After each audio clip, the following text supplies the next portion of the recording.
morning, Dan. Okay, morning, Sean. Okay, everybody, very welcome to our first live Q&A of CEO 2020. And this morning we're here to talk about all things engineering and informatics with the Dean of Faculty, Dr. Sean Lyons. So Sean, thanks a million for joining us this morning. Delighted, Dan. Thanks very much. Sean, I suppose to start things off, this is the start of our CEO campaign, and we're going to be running a lot of live Q&As, whether it's through Instagram or whether it's through Pubble and through our CEO hub. So we're going to try and engage with students as much as possible. So for anyone listening this morning, this is the first opportunity they're going to have to ask as many questions as possible and get as engaged as possible with us over the next number of months. So for anybody that has any questions, it's a great platform to ask them on. But we'll also be hosting lots of live Q&As as well on Pubble. And also, if you check out our CEO hub, we have a lot of really good content coming there over the next number of weeks in terms of podcasts with staff and students. So it'll give you a little bit more of a flavour in terms of what our courses are all about. So Sean, to get started this morning, can you give us a little bit of an introduction to, or a background into the Faculty of Engineering Informatics in AIT? Yeah, no problem. I suppose I should start by saying that I'm a graduate of AIT myself, and I'm a graduate of the engineering faculty as well. So I know it pretty well from a lot of different angles. So the faculty is officially called the Faculty of Engineering and Informatics. And that seems like a large name, but the idea is to cover all of the things we do inside the faculty. So to do that, we divide the faculty into three separate departments. So there's a Department of Civil Engineering and Trades, where we deal with things like the built environment, things like civil engineering, quantity surveying. We also do some traditional and non-traditional trades, things like motor vehicle, heavy vehicles, plumbing, and we also do a polymer apprenticeship. Beside that, then we have a department for mechanical, polymer, and design. So that looks at all things mechanical engineering, robotics and automation, polymer engineering, which is a specialty, which is what I myself graduated in. And we also have a very strong design department looking at graphic design and animation. And then the third department is computer and software engineering. So in computer and software engineering, we do two sort of things. If you just divide them into two sort of families, one is software design, which is very much the programming heavy part of software. And we do that for virtual reality, for gaming, for mobile apps. And we also do computer infrastructure. So if you think about all of the networks that need to be built and how those networks are managed, both for telecommunications and computer engineering, that's another part of that department. So those are the three main departments we separate engineering into. And then we offer programs in those departments at loads of different levels. So everything from level 6, so if you think of Leaving Cert as level 5, level 6 would be a 2-year program, up to a level 8, which is a 4-year honours degree, and then past that at level 9 and level 10 in masters and PhDs. So the masters can be either taught masters or masters by research, and the PhD are always by research. And the vast majority of that is with our company partners. Okay, so you talked there very briefly about the level system, and a lot of students, when we go to schools, they ask us about, the benefits of going through the level system. So in your opinion, if a student was to come in to study a course in engineering informatics, whatever area, whatever faculty or department you just mentioned, can you talk us through maybe the benefits of going through the level system and working your way up through the ladder system? Yeah, I suppose I'm a graduate of the level system myself. So I came in, I did a level 6, a level 7, a level 8, and a level 10. So I came the whole way through that way. There's a whole range of reasons why people choose different entry routes into an institute like our own.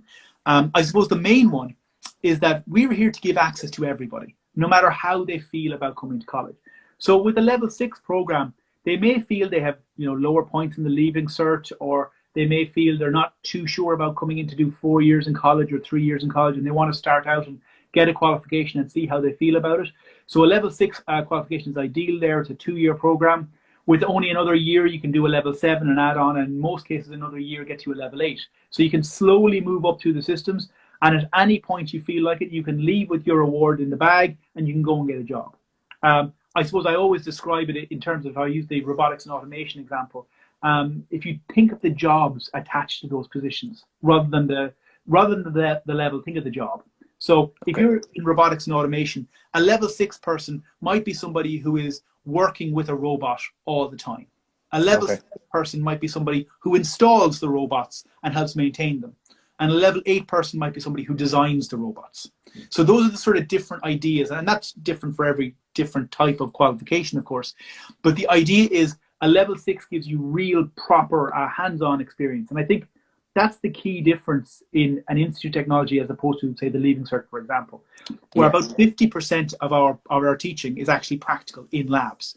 So that means you get hands-on experience. So those of you who might not feel as academic or might not feel as good at doing written exams, there's plenty of scope for you to get hands-on experience, because in the end of the day, we have really two main goals at Lone IT, and that is one, to educate you, obviously, but two is to prepare you for the workforce, and not just for the job you do on the first day out, but for the jobs you're going to do for the rest of your life.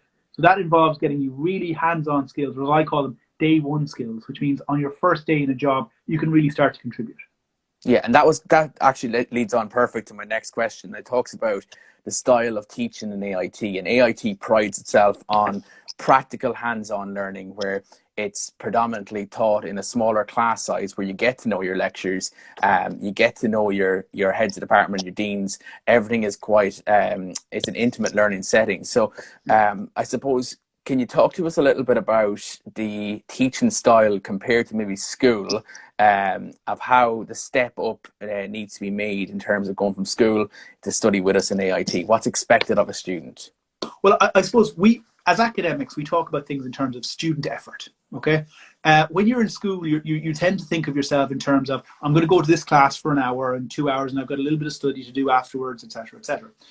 In college, in Athlone, generally, especially in engineering, we like to divide it into student effort. And that student effort is divided into what you're doing yourself, as in what you're studying and when you're writing up practicals, and then what we're teaching you. So that's a mixture of practical classes and lectures. And generally, the lectures and practicals are 50-50. So for every 2 hours of lectures, you get 2 hours of practicals, more or less.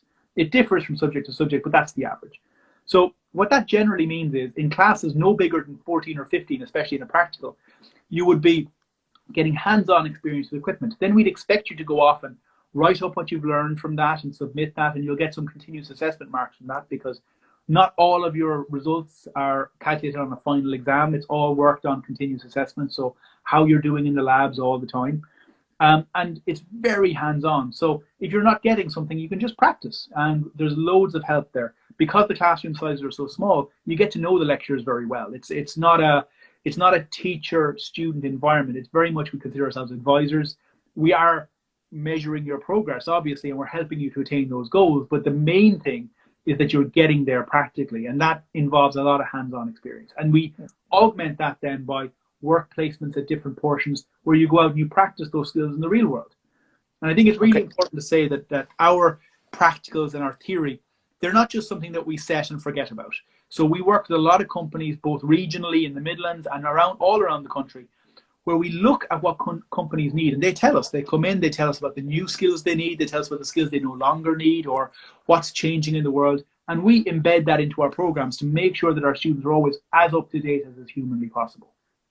Okay, excellent, excellent. And in terms then of, you talked about the support that students get because of the smaller class sizes with maybe their lectures. Outside of class then, outside of dealing with their lecture, what supports are in place in engineering for students that might be finding a particular module or a particular project difficult? Well, I suppose there's a range of supports. There's a range of supports in the institution in general, and then there's a range of ones which are specific to engineering. So I suppose the one question everybody asks about engineering is maths hard? Oh my God, I'm not going to be able for the maths. I mean, that's a complete fallacy. It's total nonsense, because maths is the language of a lot of engineering. But the thing is, when you're doing it at Leaving Cert and Junior Cert, it's not really applied. So you're learning formulas, you're doing it, but you're not really understanding why you're doing it. And loads of people, including myself, are not that good at maths.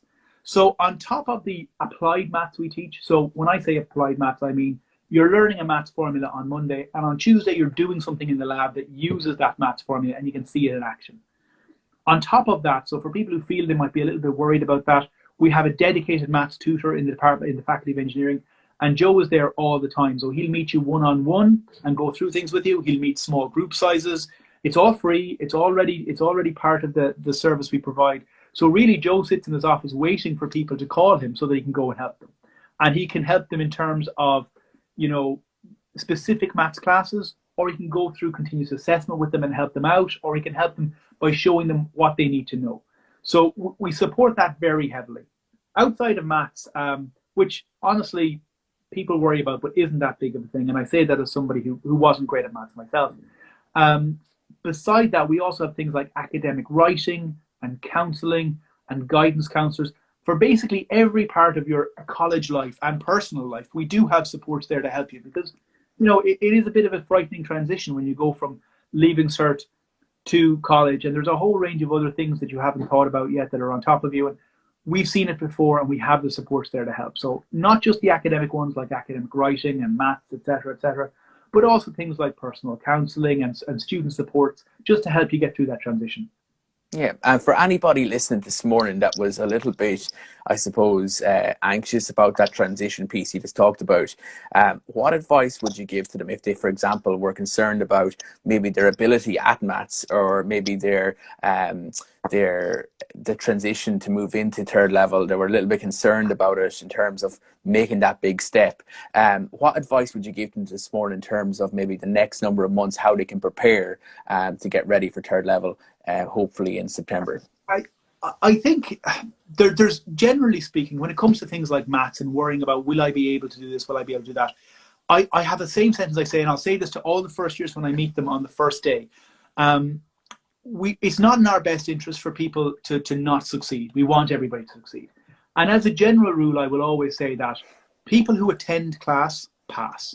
If you don't attend, you won't pass. If you do attend, you always do. So if you have a good attendance record and you put in the work, you'll always pass. And I can say that absolutely with experience.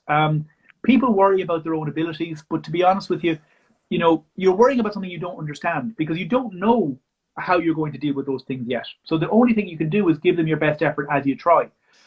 When it comes to preparing for college, I suppose you have to realize that it's different to teaching in the sense that you're responsible for your own learning, not the teachers around you or whatever else. So we can give you the tools, we can give you the information, but really up to you to drive that yourself. So the main thing to say is get ready to be self-directed, to take on board and to have that motivation yourself. The same motivation you're using now for your leaving cert, the same motivation that makes you study in the evenings or when you're preparing for exam, that's the motivation you're going to need in college. Of course, there are other distractions in college, but we would always say, for the academic side, just put in the work, show up to class. That's the main thing.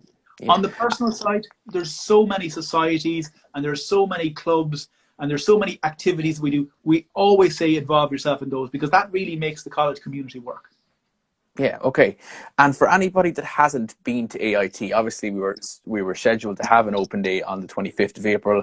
That has now been postponed due to the ongoing issues with COVID-19. So we're now kind of hoping that we can I suppose showcase our campus virtually and try and give students an opportunity to look around our campus maybe at a later stage. But for anyone that hasn't been to AIT before and is considering a course in your faculty, can you talk to us a little bit about the facilities that are in place in terms of it's a very, very new building. A lot of money has been invested in engineering in AIT. So can you give us a little bit of background into that?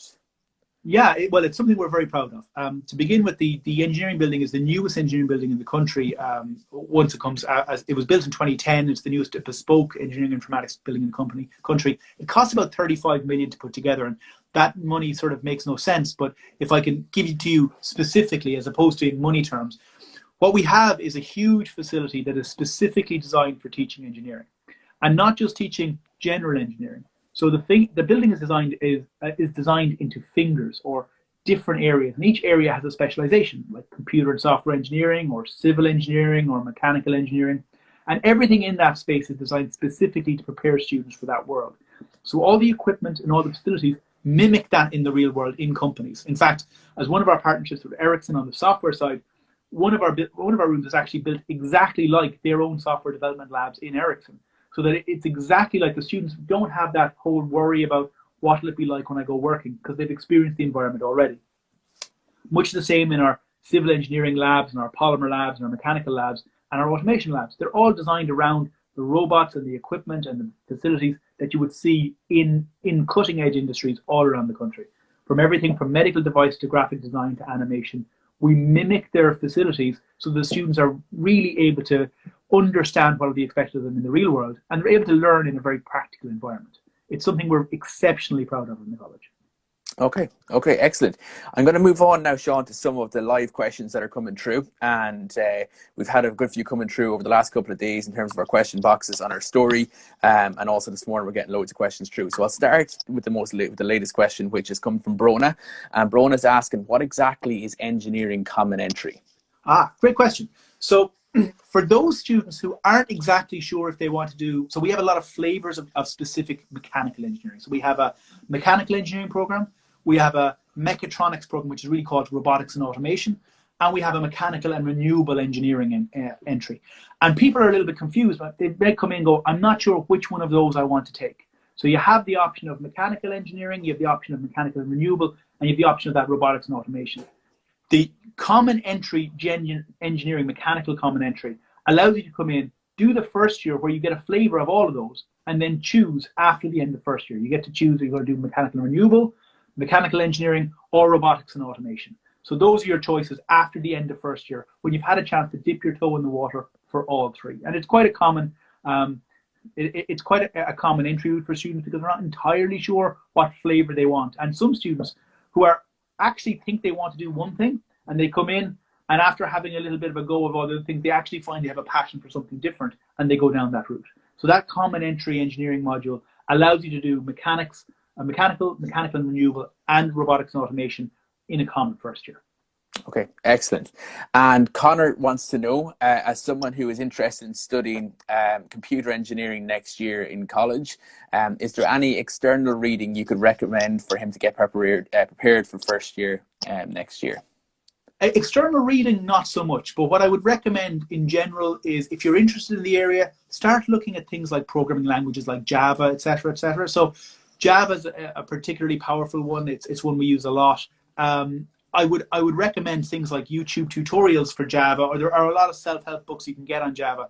It's not by any means a requirement because we'll take you through all the steps when you get here. But if you want to get a bit of a run at it, shall we say, then Java is a good building block to begin with as a learning tool. Okay, excellent. Kevin wants to know, applying as a mature student for AL712, will there be interviews? Any ideas when interviews might happen? Oh, interviews. At this exact point in time, I couldn't tell him when the interviews are going to happen. There probably will be interviews. Likely, they might be exactly by this format, not live on Instagram, but certainly by video conferencing possibly. Generally, the interviews are 20-minute long things, and they're just a hello, how are you getting on, get to know you kind of thing. We want to look at what's your background, what's your experience. We don't want to set anybody up to fail. From that point of view, I would imagine the interviews will probably be, if not in June, then August. It kind of depends on when the leaving cert gets moved to before we can make that decision ourselves. But I wouldn't be worrying about the interview process, and it'll very much go around your needs. So if we're contacting somebody about an interview and they say they can't do it Tuesday, we'll do it Wednesday. If they can't do it in the morning, we'll do it in the afternoon. It's very flexible. So I wouldn't worry too much about it. Okay, perfect. Zen has asked us yesterday, he dropped a message in one of our message boxes, and he was asking us, is there anything I'm expected to buy when I start the music and sound engineering course? No. So the music and sound engineering course, there is a materials fee the college asks the student to pay, and that covers almost everything. Basically, in music and instrument technology and in music and sound engineering courses, what you're doing is you're doing a bit of the music sound engineering, but you also end up in a workshop building your own musical instrument so that you learn the techniques involved there. And I think outside of maybe a pair of safety goggles for that class, there's no other extreme expenses. Now, some students do buy their own equipment as time goes on because they want to start podcasting or something like that, but none of that's required by the course. Okay, excellent. Babs has asked, around what time of the year do you think the college will start due to the ongoing coronavirus issues?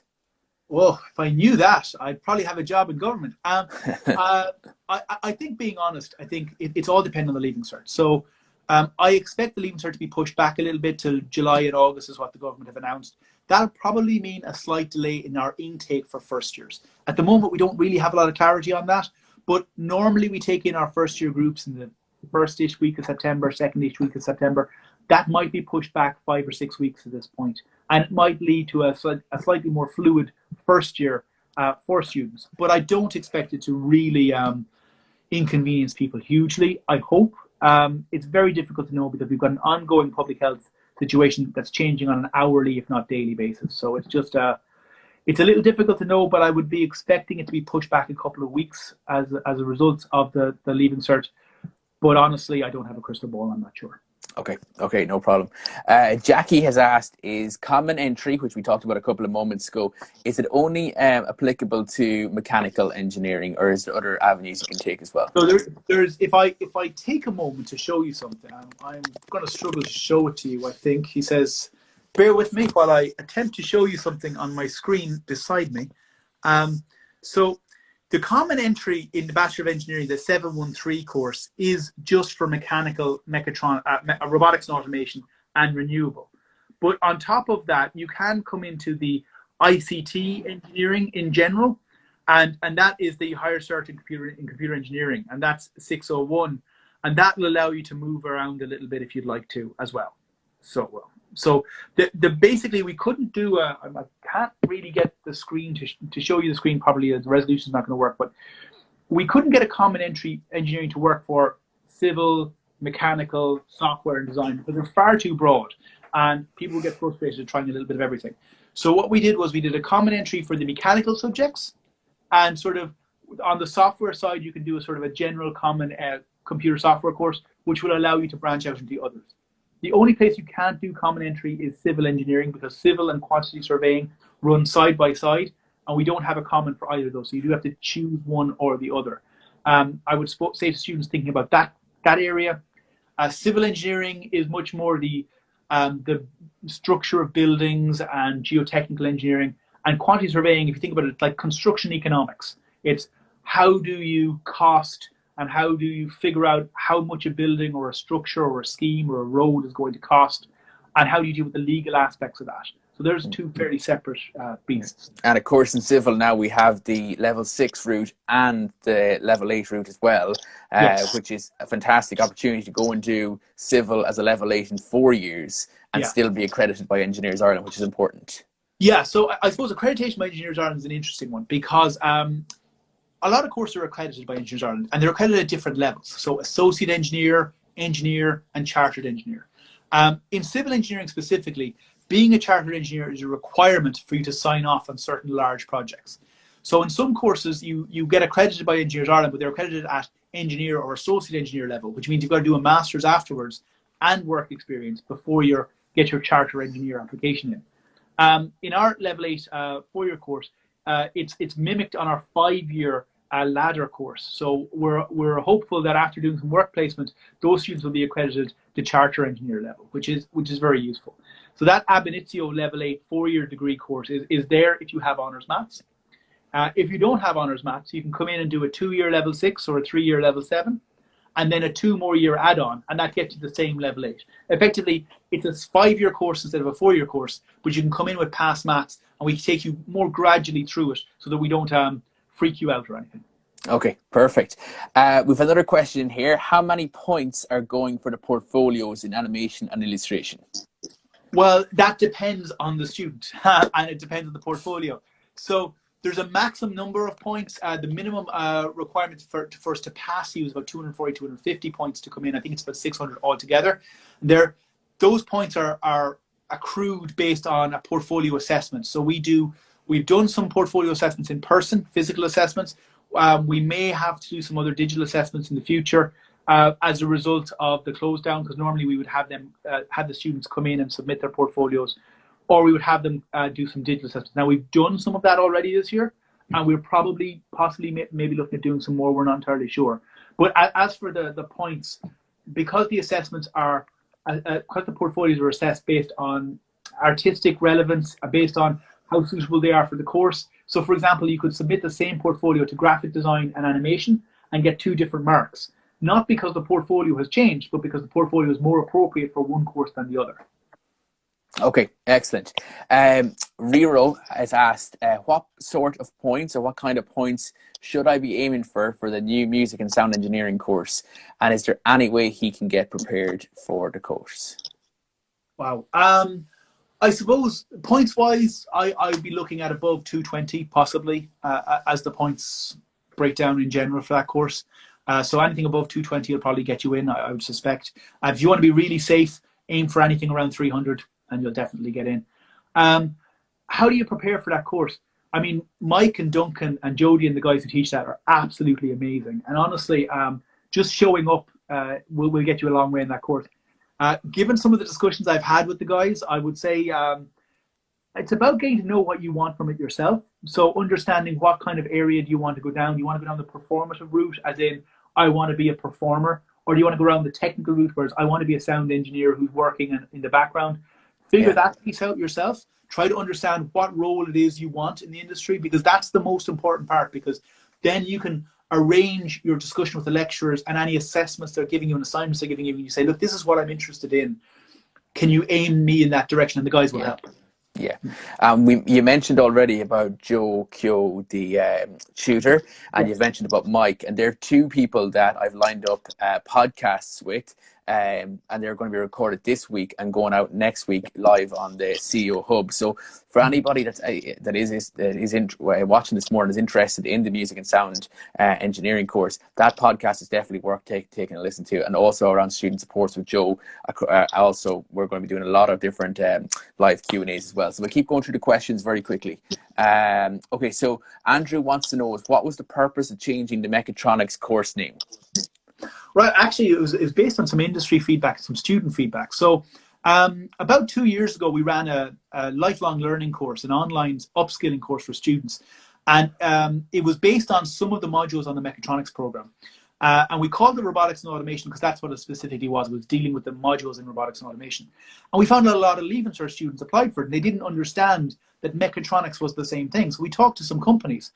And the company said to us, look, we want mechatronic engineers. We want them with a level 8, which we offer. We do level 7, and then you do a 1-year add-on. But the key piece was that students weren't understanding what mechatronics was. So we said, okay, we're going to call the level 7 course robotics and automation, so students understand specifically what the course is about. It's still the mechatronics program. It's still a mechatronics program. So it's still a mixture of mechanical and electronic engineering with a bit of software control for PLCs thrown in there.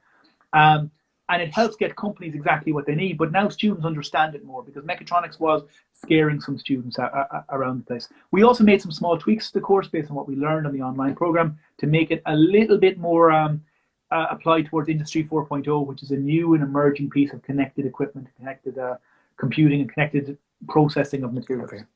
Okay, excellent. Mark has also asked us, Sean, can you talk a little bit about the computer engineering course, the level 7 in that area? Okay, so the level 7 computer engineering course it involves some network infrastructure. So there's a lot of things, like if you imagine how data centers operate or how large telecommunications programs operate, obviously there's some maths because it's computing and software. There's a little bit of programming. There's a lot of network infrastructure, things like the Cisco systems. We have excellent network labs for that. So our network labs are set up to mimic the ability to do something online first, so you can simulate networks, and then you can physically map the networks in our labs. We have a lot of basic fundamentals, so things like, I suppose we start the course as if you've never seen a computer before. And about 50% of the class have been building their own computers, and 50% of the class have never seen one before. Or like me, they play a lot of Xbox and PlayStations and haven't done anything else. In that case, we take you up from basically a knowledge level of 0 all the way through. And those students who are used to computer engineering, yes, they have it a little bit easier for the first couple of weeks, but other than that, there's not much difference. So very gradually, we take you from there all the way up to sort of a computer engineering network infrastructure sort of course. So the idea really there is network infrastructure is everything from how computer networks work to how telecommunications, like your mobile phone networks, work. And that can be global, like how does Amazon and their web servers deal with a data center in Ireland? Or how does a company in Carlow with 20 employees look after all their network and their computer security? And cyber security is such a big part of that now. So that's another part that we're looking at. Okay, super. In terms of civil engineering, Brona has written in and asked about, she's looking for a quick rundown in terms of the level 8 in civil engineering. She wants to know at the end of it, what will she get out of it? Oof. Well, I suppose you can't talk about the civil engineering program without talking about the work experience, because that's probably the most important part for what you'll get out of it. So after 3 years, you go on a long work placement, about 8 months long. And we have a lot of companies crying out for people, so it's never any trouble getting work placement. They're beating down our door for it. And after about 3 years, the students have sort of figured out what it is they want. So, and what I mean by that is civil engineering is a huge field. It's the field of the built environment. It's probably one of the oldest engineering technologies in the world, as in people have been building roads for years. They've been building houses for hundreds of years, thousands of years. So when it comes to civil engineering, you can be involved in everything from building large structures like houses or buildings and smart buildings, or building schemes. So, building a new road, building bridges, building new docks, for example. And we've got graduates in all these sort of areas. I suppose the most important thing about the civil engineering program with Engineers Ireland backing is that you can travel all around the world. You can go anywhere you want and your qualification is recognized. And that's hugely important. It means we've got graduates who are all around the world doing different and interesting projects in huge scales. And then they can come back to Ireland with that international experience. Likewise, we've got other Irish engineers who've been here the whole time who work in really successful building industries. People think civil engineering is just about building apartment blocks or building houses. It's not at all. It's everything from building massive infrastructure. Society wouldn't work without civil engineers. And that's everything from your sewerage schemes being designed to your roadway networks to, houses and infrastructure and docks, and all of that is vital. So civil engineering, really, what you get out of it, I suppose, it depends on what your interest is and what you think your interest is. If you're interested in the built environment civil engineering now, I would say give the course a year and a half while you're in it before you figure out what's your vocation in life, because you'll find out that there'll be different areas of the civil engineering you'll be really interested in. You might be really interested in geotechnics, which is how the ground works when you're building large structures on it. You might find you're more interested in the costing side. You might find you're more interested in scheme design. So it really depends until you've had a bit of experience in the course to figure out which direction you want to go. Yeah, okay. And what sort of hours can a student expect to be undertaking in the first year of any undergrad in the Faculty of Engineering Informatics? Well, I suppose I'll go back to student effort, and I'll talk about student effort again. Is I regardless of how many lecture hours and practical hours you're doing, I'd like to see students do a 40-hour week, a work week. And that means that when they're not in class and they're not doing practicals, they're either in the library writing stuff up or they're studying. So that's the bit where you're doing your own piece of work. You probably have about 23, 24 hours of contact a week. So that's about 24 hours where you're physically in front of a lecturer, either in a practical lab or in a lecture. But I would like to see students do a little bit more work to make sure that they're doing that student effort to prepare themselves properly. Okay. That varies little from course to course. Yeah, okay. Yesterday, Steph wrote to us and asked us, she said she always hears and sees AIT talk about industry partnerships. What are industry partnerships and how do they link up to third level? Well, they manifest themselves in a load of ways. So I suppose we'll start with the ones that mean money to students, is that we have a few scholarships from industry. So we've got the JL Gore Scholarship and the Polymer Program, where industry will actually, after first year, they look at the student results, they interview a few students, and then they give students a bursary for the next 3 years. So they're actually investing in the students. So that's one very obvious way that our industry links work. A way the students aren't always aware of is that the industry are constantly talking to us. We have industry groups. We meet very regularly. They help us tweak our courses on an annual basis. And the reason for that is to make sure that we're exactly getting the skills that industry needs. So that industry all around the world, we make sure our students are very aligned to that. The third way is work placements. So all of our level 8 programs and a lot of our other programs have work placements in them. And that can vary from 8 or 9 months to 1 day a week for 3 months or 4 months. And so we have a lot of industry engagement in that area because we want to make sure the students get real hands-on experience when they get that experience in work placement. So we have to have a lot of industry partners.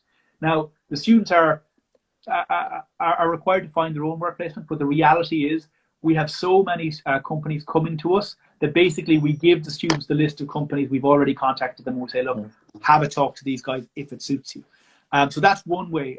Another way, that was another question I had coming in after this, was about, do students have to find their own work placements? So thanks for clearing that up. They do have to find their own work placements, but we place students every year, often with the same companies. So really we have a large bank of companies we work with and the students work with. And oftentimes, we just repeat those over and over again because we trust them and we know what they're doing. And often that suits the students because it suits them geographically. So for example, if you're from Carlow or Mullingar we'll know a company there, we'll have dealt with them, and we'll make the introductions for you. I suppose when it comes to the other big part of industry partnerships, we do an awful lot of research work at level 9, level 10, PhDs and masters. And how that affects things is those companies work really closely with us, and they help sponsor some fourth year or third year projects. So the projects are aligned to industry requirements. So again, the students are getting to feel industry world before they get out there. So that makes a big difference. And then, as I mentioned, companies like Ericsson, etc., they donate equipment to us to make sure our equipment is up to scratch. And they also help us with our labs and facilities. And we have a lot of lecturers who are working in industry who come in as part-time lecturers to the faculty, because they're really important for us to show real-world skills, cutting-edge stuff straight away. So they go from their job in the factory and they do 2 hours a week in AIT to make sure the students see what's really happening in the real world. Okay, excellent. And just one final question then that links back to work placements. Kelly asked yesterday, do students get paid for work placements, or how does that work? Oh, it totally depends on the company. Generally, yes. The vast majority of our work placements are paid. The amount is up to the company. Some companies pay a very attractive salary, and the reason for that is they want to retain the student afterwards. So they'll pay them for work placement, they'll let them go back to college for fourth year, and then they'll offer them a job. Other companies will pay smaller wages. Some small companies won't pay any wages, but students will choose to go there anyway because they'll find in a smaller company they might get a wider range of experience. So it really does depend. I suppose, broadly speaking, how I would describe it is the vast majority of our work placements are paid, and those that aren't, sometimes students who are from the locality where that company's from will choose to do an unpaid one because they'll feel it's more beneficial than traveling somewhere else to do one and getting paid. Okay. Another question has just come in there, and it's asking about a bit more detail about the mechanical and polymer engineering course. I know this is your background, Sean. Oh, you've never shut me up now, Danny. I have a polymer engineering degree myself. So it's a 4-year program. It has a work placement in it. I like to describe it as it's a bit of mechanical engineering. So you've got all that mechanical stuff. You learn how to use lathes. You learn how to do design, 3D design, all that. And that's really important because molds and polymer engineering are made from metals. And then there's the polymer material side. So you're really doing material science as well, which helps you understand how polymer materials work and how to design with them. The vast majority of our graduates, and I like 95% myself included, ended up their first place out of Athlone being the medical device industry. So a lot of devices like catheters and stents, contact lenses, they're all manufactured from plastics, and that's a huge industry in Ireland. So you see at the moment in the COVID-19 panic, we've got companies like Medtronic and Galway producing ventilators. The vast majority of that part is made from polymer engineering. So polymer parts made together with mechanical and electronic parts. So that's your exact sort of polymer engineering program course. So we're really preparing you for that over 4 years by teaching you mechanical engineering and material science together with a work placement. And again, the vast majority end up a medical device by virtue of the fact that they probably pay the best. We do have some people working in the aerospace and telecommunications industries. We've had people set up their own companies. Atlone's been doing plastics since the 1970s. It was the only college in the country where you can do an ab initio level 8 course. We have, by any measure, the best equipment in the country in terms of polymer engineering. We also host the National Plastics Technology Gateway here for research, for working with companies. So there's a huge potential to work there. And we take a lot of students from that course into our PhDs, which is how I did my PhD and how lots of other students are doing their PhDs. So it's a huge course, and it's one we're very, very proud of. Excellent. Connor has written in and he's asking us to talk about, he's asked the question, will we get the chance to work with Juniper Networks hardware in computer engineering, or is it mainly Cisco? It's mainly Cisco.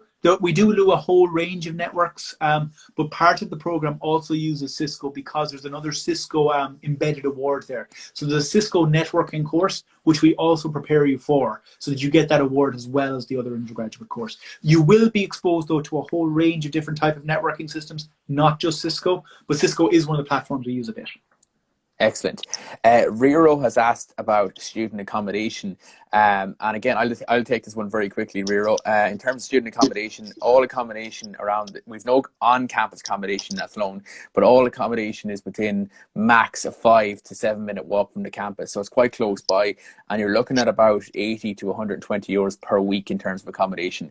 We're going to be having a very bespoke Q&A with Anya from the Students' Union over the next couple of weeks in in relation to student accommodation. So it's definitely worth tuning into that in relation to getting some more advice in relation to student accommodation. And again, we can talk to you in more detail about that at the time. Just going to a couple of other questions here. Is the work placement included in the 4 years or is it additional to the 4 years in the level 8 civil engineering? It's embedded. So basically what happens is the students will go out during a summer and they'll stay out in September and October of that year. So they'll basically go out for a whole long range, basically from January, February, the whole way through the year.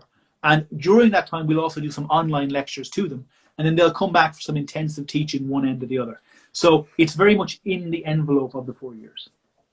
Excellent, excellent. And we've one other question come in there in relation to business information systems, but that's part of the business and hospitality faculty. And we're going to be running a live Q&A with Michelle, the Dean of Faculty of Business Hospitality, on Monday. So that will be a good chance to go back on and ask the question in relation to that. Okay, so Sean, thanks a million for joining us this morning. We really appreciate you tuning in. For everybody watching, just again to remind you that we have launched a brand new CEO hub, ait.ie/CEO hub. We're going to be running a range of live CEOs, whether they're through Instagram, Facebook, Pubble, over the next number of weeks. So it's a great opportunity for you to come on and ask as many questions as possible and get as engaged as possible. And also, just to highlight, we're going to be running some podcasts and vodcasts as well in course-specific areas with staff, students, graduates. So it's a great chance to, I suppose, research a little bit more and know that we're still, even though our campus is closed, we're still very much open and we're still very much able to give you as much advice as possible over this difficult time. I think there's one last thing to mention, Danny, and that's technological university is probably a huge part of what I'm doing personally while I'm working. It means I'm a little sick of video conferencing with people, but I'm getting there.